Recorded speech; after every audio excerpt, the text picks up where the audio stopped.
గత ప్రభుత్వం మిమ్మల్ని భయపెట్టింది, కానీ మేము మీకు భుజం కాసే వ్యక్తులం. నేను ఒక ప్రభుత్వ ఉద్యోగి కొడుకుని. 1వ తారీఖు కల్లా జీతం రాకపోతే ఎలా ఉంటుందో నాకు తెలుసు. నేను మీ కష్టాల్ని అర్థం చేసుకోగలను. పంచాయతీరాజ్ ఉద్యోగ సంఘాలతో ఉప ముఖ్యమంత్రి, పంచాయతీరాజ్ గ్రామీణాభివృద్ధి శాఖ ఉద్యోగ సంఘాల నాయకులు, ఉద్యోగులతో సమావేశమైన ఉప ముఖ్యమంత్రి పవన్ కళ్యాణ్. గత ప్రభుత్వం మిమ్మల్ని భయపెట్టింది, అదని అర్థం చేసుకోగలం. కానీ మేము మీకు భుజం కాసే వ్యక్తులు. ఇది ఒక వ్యవస్థని తిరిగి బలోపేతం చేయాలంటే చాలా చాలా కష్టసాధ్యమైంది.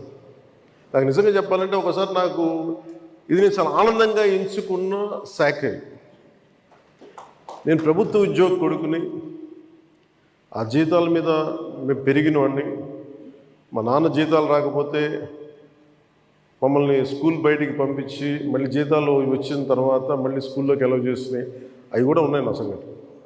అలాంటి సంఘటనలు ఉన్నాయి. అందుకని కష్టాన్ని అర్థం చేసుకోగలను. అంటే 1వ తారీఖు జీతం రాకపోతే ఏమవుద్దు నాకు అనుభవం ఉంది. అలాగే ఆఖరి వారంలో డబ్బులు అయిపోతే కూడా ఆ పరిస్థితి కూడా నాకు తెలుసు.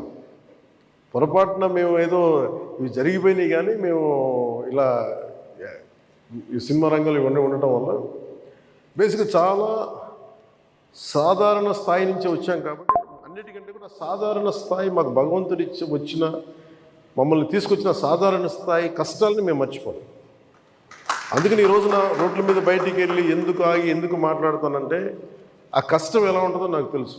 ఇందాక మీరు ఇచ్చిన రిప్రజెంటేషన్ కూడా ఆ కష్టం ఎలా ఉంటుందో నాకు తెలుసు. సో ఇలాంటి స్పందనకి వెంటనే ఉంటుంది. కదా నేను కోరుకునేది ఏంటంటే మిమ్మల్ని గత ప్రభుత్వం మిమ్మల్ని భయపెట్టింది.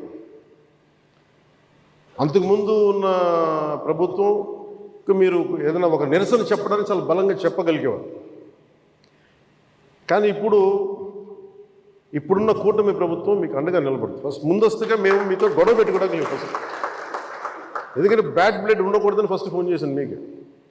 అరే వస్తే నువ్వు కలవలేదండి, నువ్వు కూర్చొని పెద్ద ఆఫీసులను కలుస్తాం, మమ్మల్ని కలవవా అనే ఒక చిన్న బాధ ఏదైనా ఉంటుంది. ఎందుకంటే నాకు తెలుసు, మా నాన్న బాధ నాకు తెలుసు. అందుకని వెంటనే ఫోన్ చేశాను.